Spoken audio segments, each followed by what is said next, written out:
চা পাতা দিয়ে দিয়েছি আমি 3 চামচ এবং আমি নিয়েছি ব্রুক বন্ড তাজা। আমি আজকে করব ভ্যানিলা টি। ভ্যানিলা মিল্ক করে নিচ্ছি। সাধারণত 1 মগের জন্য 4 চামচ নিলেই হয়, কিন্তু আমি যেহেতু খুব বেশি চা খাই, প্রচুর পরিমাণে চা খাই, সেজন্য আমি নেব হচ্ছে মাত্র 2 চা চামচ। এবং এখানে আমি 2 চা চামচ ভ্যানিলা মিল্ক তৈরি করছি। এবং আমার ভ্যানিলা মিল্ক কী ছিল সেটি আপনাদের আমি দেখিয়ে দিচ্ছি একটু। তাজা চাটা খেতে আমার খুব অসুবিধা হচ্ছে, কেন সেটা আমি বলে দিচ্ছি।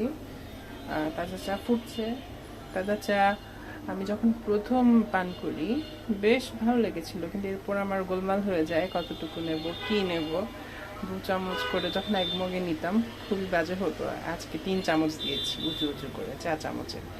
এবং ভ্যানিলা মিল্ক, আর ভ্যানিলা মিল্ক করার জন্য আমি নিয়েছি হচ্ছে ফ্রেশ ভ্যানিলা মিল্ক পাউডার।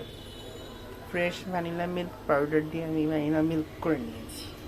এবং আমি সাধারণত গুঁড়ো দুধ চা পাতার সঙ্গে ফুটিয়ে নিই, কিন্তু ফ্রেশ ভ্যানিলা মিল্ক পাউডার আমি চা পাতার সঙ্গে ফোটাবো না, কারণ এতে ভ্যানিলার স্বাদ গন্ধ উবে যেতে পারে বলে আমার মনে হয়। Thank you fresh vanilla milk powder আমাদের উপহার দেওয়ার জন্য।